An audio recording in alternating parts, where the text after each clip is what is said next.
হাতের 5টা আঙ্গুল যেমন সমান না, ঠিক তেমনি পৃথিবীতে সব মানুষও এক না। এক একটা মানুষের ধরন এক এক রকম, মন এক এক রকম, তাদের ভালোবাসা প্রকাশের মাধ্যমও এক আলাদা আলাদা। আমরা অনেক সময় অন্যের ভালোবাসা দেখে বা অন্যের পরিবারের সুখ শান্তি দেখে নিজেদেরকে অনেক অসুখী মনে করি, যেটা বোকামি ছাড়া আর কিছু না। কারণ আপনার পার্টনার আপনাকে কতটা ভালোবাসে সেটা আপনি ছাড়া দ্বিতীয় কেউ জানে না।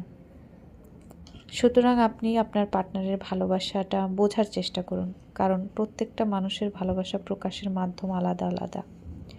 যেমন ধরুন, আপনার পার্টনার আপনাকে কখনো আই লাভ ইউ বলে না, কিন্তু আপনার সুখে দুঃখে আপনার বিপদে সে সবসময় আপনার পাশে থাকে।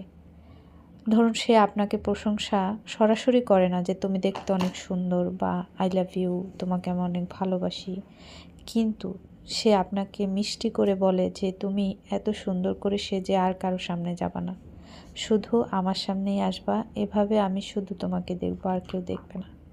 তার এই কথাটার মাঝেই আপনাকে খুঁজে নিতে হবে তার ভালোবাসা। আবার অন্যদিকে অনেক মানুষ আছে যারা তার পার্টনারকে সারাক্ষণ আই লাভ ইউ বলতে থাকে, ভালোবাসি তোমাকে ভালোবাসি এরকম বলতে থাকে। আবার অনেকে আছে যে তার পার্টনারকে গিফট দিতে পছন্দ করে, কয়েকদিন পর পরই কোনো না কোনো গিফট এনে পার্টনারকে সারপ্রাইজ দেয়। এরকম এক একটা মানুষের ভালোবাসা প্রকাশের মাধ্যম এক এক রকম। এখন আপনার পার্টনার কোন মাধ্যমে আপনাকে ভালোবাসে সেটা তো আপনিই জানবেন, তাই না? অন্য কেউ জানবে না।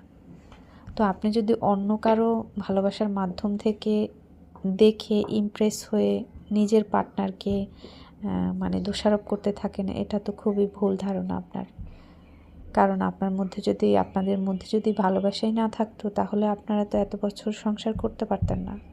আর নতুন যারা আছেন তাদেরকে বলছি, প্রথম থেকে বোঝার চেষ্টা করুন আপনার পার্টনার আপনাকে কিভাবে তার ভালোবাসার মাধ্যমে প্রকাশ কিভাবে করে। মন থেকে ভালোবাসা দিয়ে, নাকি কোনো গিফট দিয়ে, নাকি মুখ দিয়ে ভালোবাসি ভালোবাসি বলে। যাই হোক, অনেক কথা বলে ফেললাম। যদি ভুল ত্রুটি হয়ে থাকে ক্ষমার দৃষ্টিতে দেখবেন। আর আপনাদের সাথে গল্প করতে করতে আমার রান্নাটা কিন্তু হয়ে গেল। অনেক দিন যাবৎ কোনো ঝাল খাচ্ছি না, একটা মরিচও তরকারিতে দিচ্ছি না, একদম মশলাও অল্প অল্প দিচ্ছি। যাই হোক, আজকের ভিডিও এ পর্যন্তই। সবাই ভালো থাকবেন। আল্লাহ হাফেজ।